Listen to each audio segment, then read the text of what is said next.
മുൻ സാംസ്കാരിക മന്ത്രി എ കെ ബാലൻ ഇപ്പോൾ മാധ്യമങ്ങളെ കാണുകയാണ്. അത് പരിഹരിക്കുന്നതിനുള്ള പരിഹാര മാർഗങ്ങളായിരുന്നു.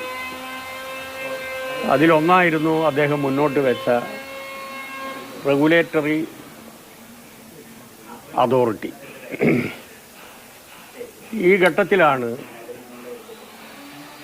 ഒരു സംഭവം സിനിമാ മേഖലയിൽ നമ്മളെല്ലാം ഞെട്ടിപ്പിക്കുന്ന രൂപത്തിൽ രൂപപ്പെട്ടത്. അതൊരു സിനിമാ നടിക്കെതിരായിട്ടുള്ള പീഡനമായിരുന്നു. ഈ ഘട്ടത്തിലാണ് WCC എന്ന് പറയുന്ന ഒരു സംഘടന രൂപം കൊള്ളുന്നത്.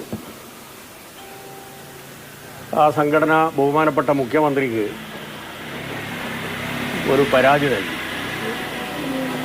ആ പരാതിയുടെ എല്ലാം ഉള്ളടക്കം എന്ന് പറയുന്നത് ഞാൻ നേരത്തെ സൂചിപ്പിച്ച കാര്യങ്ങൾ തന്നെയാണ്. അതിൻ്റെ ഭാഗമായി ബഹുമാനപ്പെട്ട മുഖ്യമന്ത്രി ഒരു കമ്മീഷനെ വെക്കാൻ തീരുമാനിച്ചു. റിട്ടയർഡായിട്ടുള്ള ചീഫ് ജസ്റ്റിസ് ഹേമയും വത്സലകുമാരി IAS-ഉം സിനിമാ നടി ശാരദയും. അതിനുശേഷം ബഹുമാനപ്പെട്ട മുഖ്യമന്ത്രി എന്നെ വിളിച്ച് സംസാരിച്ചു. സാംസ്കാരിക വകുപ്പ് ഇതിനുള്ള പശ്ചാത്തല സൗകര്യങ്ങൾ ചെയ്തു കൊടുക്കണമെന്ന് പറഞ്ഞു. അതിൻ്റെ ഭാഗമായി ഓഫീസ് സംവിധാനങ്ങളും സാമ്പത്തിക സഹായവും ഗവൺമെൻറ് നൽകി. 2 വർഷം ഇവർ പരിശോധന നടത്തി. അതിൻ്റെ ഇടയിൽ ചില പ്രശ്നങ്ങൾ അവർക്കുണ്ടായിരുന്നു. ഞാൻ അതിൻ്റെ വിശദാംശത്തിലേക്ക് ഇപ്പോൾ കടക്കുന്നില്ല, പിന്നീടത് പറയും.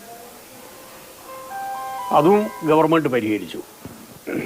കമ്മീഷൻ്റെ പ്രവർത്തനം മുന്നോട്ട് പോകാൻ പറ്റാത്ത രൂപത്തിലുള്ള ചില പ്രശ്നങ്ങൾ ഉണ്ടായി എന്നുള്ളത് മാത്രമേ ഞാനിപ്പോൾ പറയുന്നുള്ളൂ. പക്ഷേ ബഹുമാനപ്പെട്ട മുഖ്യമന്ത്രിയുടെ ശക്തമായ നിലപാടിൻ്റെ ഭാഗമായി മുഖ്യമന്ത്രി ഉദ്ദേശിച്ച രൂപത്തിൽ തന്നെ തെളിവെടുപ്പ് നടത്തി.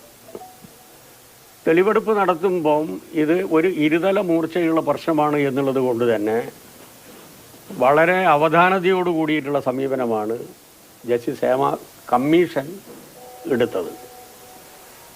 അവരാദ്യം തന്നെ ഈ വരുന്ന ആൾക്കാർക്ക്, മൊഴി നൽകുന്ന ആൾക്കാർക്ക് ഒരുറപ്പ് നൽകി. നിങ്ങളുടെ മൊഴി ആരാണോ പറയുന്നത്, ആർക്കെതിരായിട്ടാണോ പറയുന്നത്, വ്യക്തിപരമായി ഒരു രൂപത്തിലും അത് വെളിപ്പെടുത്തില്ല. ഇതിൻ്റെ അടിസ്ഥാനത്തിലാണ് പലരും നിർഭയമായി കാര്യങ്ങൾ പറയാൻ നിർബന്ധിക്കപ്പെട്ടത്. അതിൻ്റെ ഭാഗമായി രൂപം കൊണ്ട റിപ്പോർട്ട് ഗവൺമെൻറ്റിന് കിട്ടുന്നത് 2019 ഒക്ടോബർ 31-നാണ്. ഇത് വെക്കുന്ന സമയം 2017 ജൂൺ മാസമാണ്. അന്നും ഞാൻ സാംസ്കാരിക വകുപ്പ് മന്ത്രിയാണ്. ഇത് ലഭിക്കുമ്പോഴും സാംസ്കാരിക വകുപ്പിൻ്റെ മന്ത്രിയാണ്. അപ്പോൾ ഇതിൻ്റെ ഭാഗമായി ഞങ്ങൾ ചില നടപടികൾ എടുത്തു. ആദ്യം തന്നെ നടപടിയെടുത്തതെന്ന് പറയുന്നത് ഈ റിപ്പോർട്ടിൻ്റെ അടിസ്ഥാനത്തിലല്ല, അടൂരിൻ്റെ റിപ്പോർട്ടിൻ്റെ അടിസ്ഥാനത്തിലാണ്. അപ്പോൾ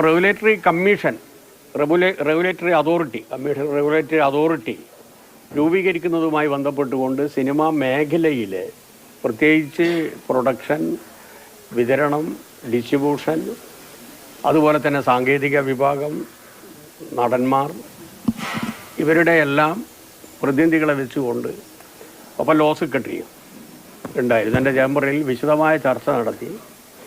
സ്വാഭാവികമായും ഉണ്ടാകുന്ന ചില ആശങ്കകൾ, റെഗുലേറ്ററി അതോറിറ്റി രൂപം കൊണ്ടാൽ ഉണ്ടാകുന്ന ചില പ്രശ്നങ്ങൾ അവർ ആശങ്ക എന്നുള്ള രൂപത്തിൽ പ്രകടിപ്പിച്ചു. അപ്പോൾ അതിൻ്റെ ഭാഗമായി തുടർ നടപടികൾ എടുക്കുന്ന ഘട്ടത്തിലാണ് കോവിഡ് മഹാമാരി ശക്തിയായി രൂപപ്പെടുന്നത്. അപ്പോൾ സ്വാഭാവികമായും ഒരു വ്യവസായ മേഖല അപ്പം തന്നെ സ്തംഭിച്ചിരിക്കുകയാണ്.